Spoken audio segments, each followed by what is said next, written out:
As of tonight, 23 tornadoes have now been confirmed across parts of our state from Friday's outbreak. We're learning more from farmers who say they've lost millions of dollars to the severe weather. Channel 8 meteorologist Jessica Blum reports from Dodge County near Hupper. As more and more sun came out today, more was literally and figuratively brought to light today on Friday's tornado outbreak. One farmer told me today that more of the losses go farther than just what you see on the surface. 2 fifth-generation farming families were hit in Friday's tornado outbreak. As of Tuesday, 7 confirmed tornadoes brought damage to Dodge and Burt counties, with Dodge receiving most of the damage from the 2 of 4 total EF2s that happened across the state. Between those tornadoes, an EF0 was surveyed at Scott-Wagner's farm, causing damage to his poultry buildings. We're probably looking at $800,000 to $1 million worth of damage.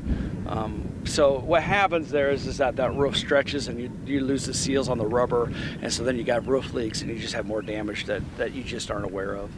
The tornado targeted a spot toward the end of the building, and Wagner said luckily the birds were not in that spot because of how young they are, only 10 days old. Those birds were actually in the middle of the barns, not where the actual damage was at, and so those birds, when we went down there and checked on them, they didn't have a clue what was going on.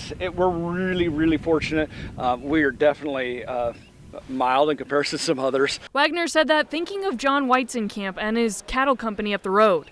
His best guess was that his friends lost many millions of dollars, included in that many head of cattle. He had a large indoor confinement for his finishing cattle. He had roofs that were for his outdoor cattle, commodity sheds that were roofs ripped off. He had grain legs and bins that were destroyed, and he's got machine sheds that were destroyed with equipment inside that were damaged. So I'm guessing to me that it would be around $25 million worth of damage. There was a lot of damage there. John's daughter Katie said it's heartbreaking to see her dad, grandpa, and brothers go through all of this. Something they've worked so hard for, broken.